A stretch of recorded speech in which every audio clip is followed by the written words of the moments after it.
welcome back. My name is Zezashetan and this is Minecraft. So last week we ran into a little bit of a technical difficulty. I hope you guys enjoyed the long video. This week we're going to do a little work on a tree farm, the actual bigger tree farm. And I had already gathered some supplies up a few weeks ago just for this tree farm, which is this right here. So I'm going to be using Ilmango's blast chamber and the actual tree farm itself. Hopefully it works. I've seen sometimes it doesn't work for people and sometimes it does work for people. The blast chamber tends to blow itself up a lot. But last week I did work on this. Now I'm showing this now just because I couldn't show it on the video. But we had that little slime line coming out of the wall here, and it was just going to nothing, but I decided to build a building for it just to give it something that I can call home. I also worked a little bit in the nether on the ender farm, so give me just a moment here and we'll head right over there. So off here in the distance I built an ender farm. This is also an Ilmango design. I built this to... Can I make it? Can I make it? Nope, I can't make it.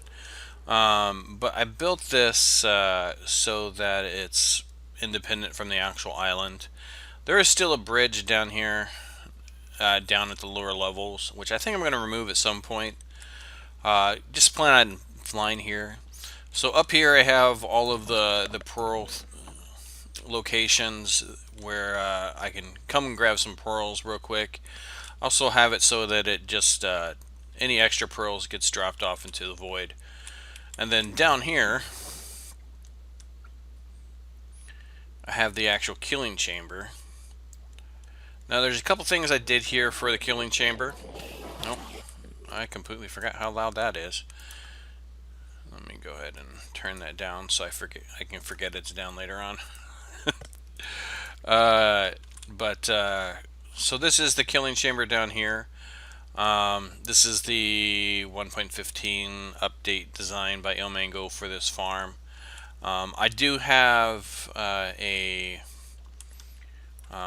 basically kind of like that's the wrong one, item elevator for items. Let me see if I can just get down there.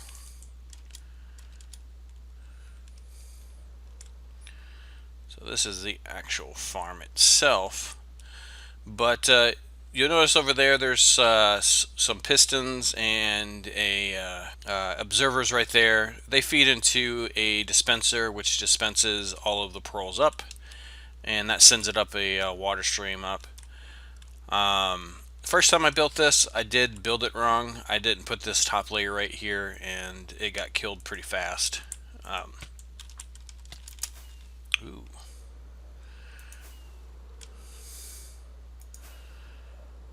Run as fast as you can. You can't catch me because I have rockets. But accidentally looked at him. But yeah, so that will bring him up here and spread them out along here. I do think at some point I want to put a item filter up here for items like this. I do remember on my last farm like this, I did die every now and then. Luckily, anytime I died, my items did go into a chest, but it looks like the chests up there are filling pretty fast. I put a grindstone down here just to disenchant stuff as I'm down here, and I think I have it. Yeah, I have a stack of anvils in here. But yeah, this is what I did last week. That's 30 minutes worth of videos, right there. But let's go ahead and head back to the overworld and get started on the new farm. Now, I did do a few other things while I was up there too. I moved any remaining... Ooh. Not where I was planning on popping in, but sure. I did remove any remaining villagers that were over above the iron farm. Over here down below. and I removed the water track that I had here for the villagers. It really was an eyesore. It was something that I was putting putting behind for some time. Yeah, so the all those villagers have moved down here. I have them down here, so at some point I can make extra farms, and I'll probably turn the remainders into traders that I can use for something. But we're gonna head back over to the other area. We're gonna get started. I do have to do a little bit of research on the actual dimensions of the farms. I also have to do some research on the inputs and outputs and all that stuff because it is technically two different farms that work in tandem with each other. So because of that, I'm going to have to figure out which. I missed that by a lot, and I missed that by a lot. I can generally fly a lot better, but yeah. So I'm gonna sleep here. Yes, that worked. I'm gonna sleep here, and then we will start getting the farm ready. And I think I'm gonna put it somewhere about right there, at least the blast chamber, and then the other farm I'm hoping will be over there somewhere. But let's get to work. All right, I'm trying to get these layers on here. I had to do some research on what direction this is actually supposed to come in from, because Ilmingle actually doesn't specify which way you're supposed to put this for the direction of the actual item or the actual items coming in. And so when I pulled up the map, and this is just for anybody else's future reference, the short side right here, and you'll know what I'm talking about if you're building it, is the side where the items come in. The long side is not. The funny thing about this is that at this point, it actually kind of looks like a Romulan bird of prey, but I digress. I'm going to continue building, and then hopefully I should have a full working farm here soon. Man, one thing I would say, this is definitely not intended for survival crafting. Oh man, I have to build temporary blocks underneath these all the time because most of these are facing in the wrong direction. So it's been interesting. It's definitely been interesting crafting this, but I'm chugging along. We'll be back here in a little bit. Well, the mechanical bits of this machine are done, and I can't try it right now just because I don't have a machine that goes into it. But I am a little nervous on it because I don't know how it's going to work, and yeah. So I'm using a duper. I don't want to go farm TNT. That's just basically what it is. I'm not exactly sure how this is going to work is because this TNT is not primed yet. So the first time it gets pushed, this TNT will become primed, but it won't drop until the second time. There's a lot of blocks I still have to miss, or still have to remove, just from me building stuff and stuff like that. But watching this in the creative world, now I kind of understand how it's working. Yeah, this block needs to be removed too. These three need to be removed. I'm removing them because it just makes less spawning spaces. But so basically, what happens is that all of these, these all bits down here are meant to do the pistons. It's hard and complicated, and I don't think I can fully explain exactly what's going on with the pistons. But with that being said, what happens is that when this right here moves, and it moves every now and then, this piston will do a pulse that'll come up and pick that up and drop it down.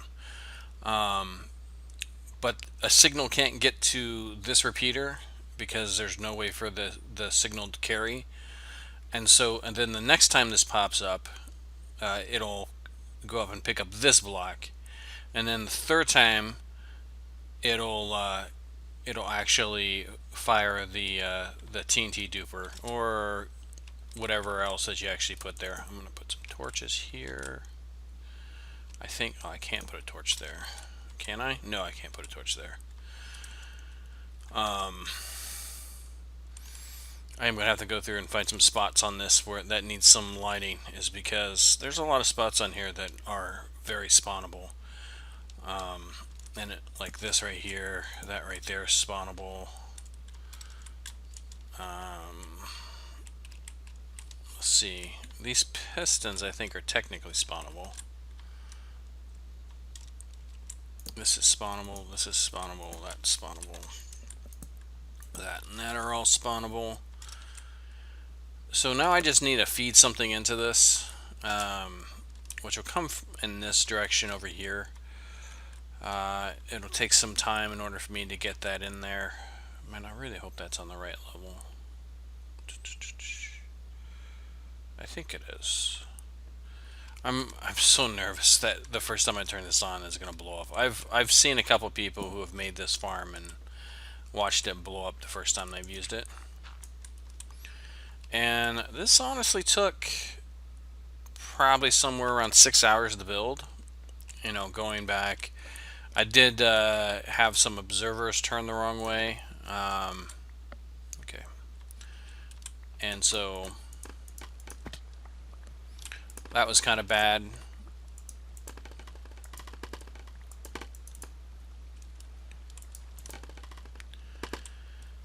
But hopefully this should be set. I got a lot of hope on it. And I need to build the next farm, which is the tree farm. Actually, I need to do some planning here, because if I'm going to put multiple farms into this, then I need to plan on how that's actually going to work. Also, now that I've actually seen how high I built it, I didn't put it into the ground, just right on top of the ground, but I'm kind of wishing I would have buried it a little bit. It's because now that's all the other farms that are connected to it are going to have to be high also. Didn't really want that. Did not really want that at all. Though I did, I got a new circuit out of this. Just kind of paying attention, seeing what's working. I can't see it from here, but just, I mean, it's obvious on how it works. These little right here, when a block gets put above it, it forces the piston to fire, just because the block activates the piston.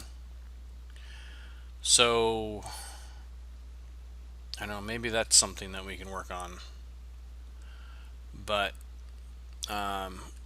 yeah, planning on the the tree farm. That's what I'm going to have to do next. So I'll come back when I have some plans there, and then we'll see what we're doing next. See you soon. Alright, I found a solution, and it is a solution of necessity. So looking at Omango's videos that are linked to this machine here, he has a system of wiring that you can do to move blocks to where you want to. So I have this in here.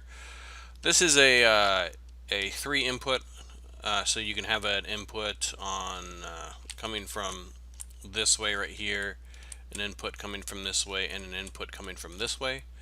And then this should push it up here, which then, as you notice, starts pushing it over.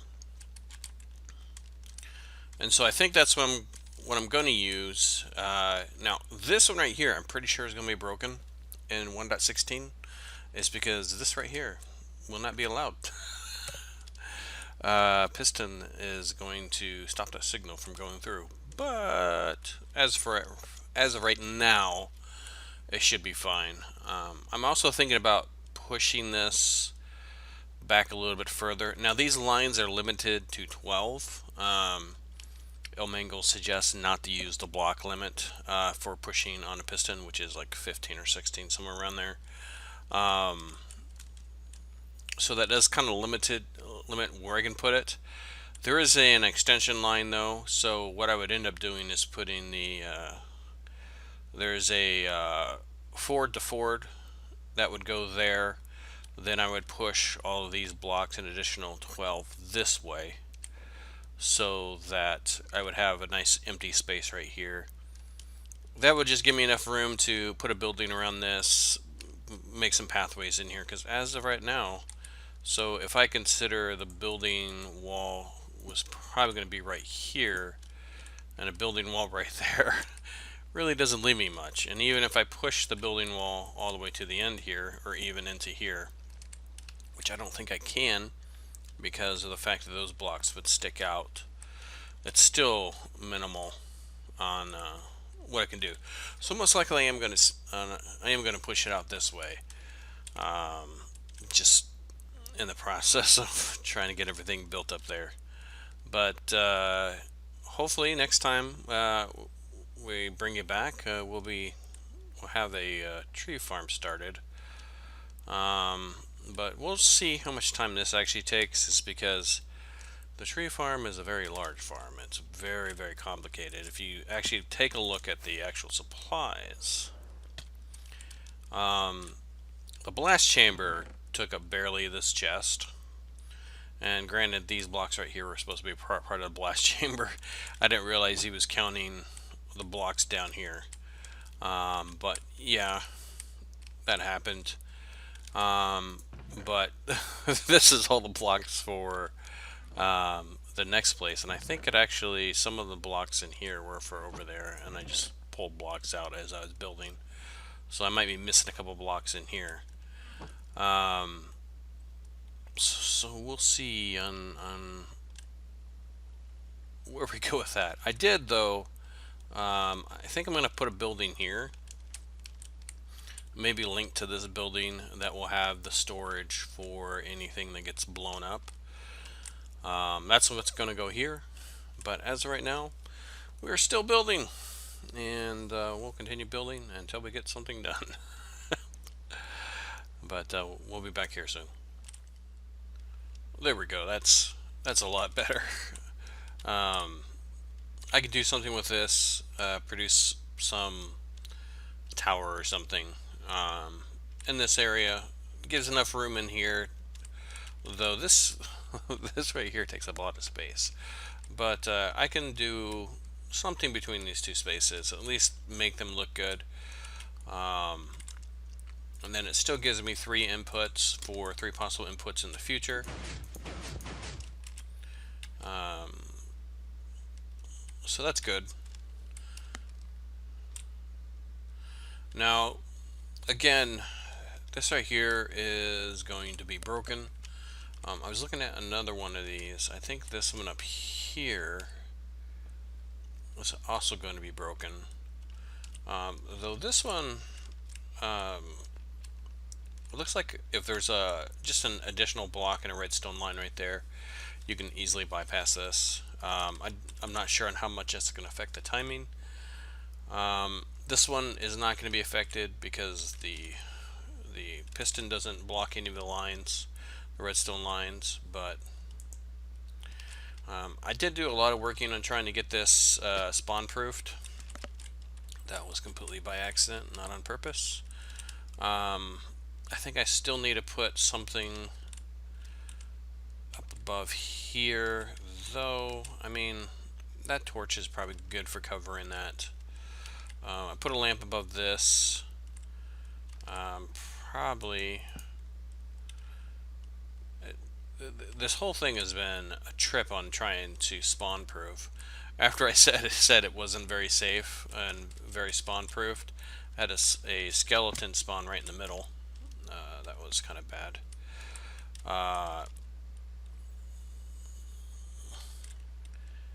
But hopefully that doesn't affect anything. The one thing I'm afraid of, and I've seen this blow up on people who have tried it, and I'm so worried the first time I actually put some blocks through here, the whole top is just going to blow up. Mainly because the duplicator here requires some priming. The first time it goes off, it will not actually activate. It will prime itself, and it won't drop a TNT. It won't drop until the second time. But I am afraid Ugh, just can't get up there. But I'm afraid that something like a skeleton or a zombie or something along those lines will spawn, and they'll be close enough to the center hole that when they do, when the TNT does go off, let's see if I can make this jump. Sometimes I can, sometimes I can't. I did it. So this hole right here, if something spawns within here, and is standing close enough to the TNT when it drops, they may nudge it just enough that it catches on the end. A lot of these blocks are here, like these blocks are just there to make sure it drops straight down. And man, there's a lot of space here for something to get in the way and cause it not to drop that way. And I may come in here with some glass and take some glass all the way down to the bottom of the hole, especially if it blows up. If any point this thing blows up, I am going to put some glass all the way down. Now, if it still blows up at that point, I may just go to the non-duping method. It's really expensive, but I mean, you gotta do what you gotta do. I do have enough sand. Sand is easy to come by, and I definitely have enough gunpowder for my farm, so none of that will be a problem. But this does have 3 inputs, which I'm pretty happy about. I think I'm going to do a small like concrete farm over here, and then man, I don't know if I'm see this space is so large. The tree farm is so large, I may actually put the tree farm over here, but I have to take a look at the orientation on where the output is. If the output puts it so that the farm is basically over here, then I may put the tree farm over here. It's all dependent upon the way it is, the way it looks, and the orientation, everything. But I actually think I'm actually going to call it for right now, for this episode, and then we'll work on the tree farm in the next episode, mainly because that tree farm is just going to take so much time to actually build and everything. So yeah, if you've liked this episode, please leave a like. If you're not subscribed and you'd like to see more, go ahead and hit that subscribe button. Also, don't forget to hit that notification bell. It'd be really appreciated. If you have any comments, please leave a comment below. Any questions, any statements, all are appreciated. Thanks again for watching, and I hope you have a good day. Bye.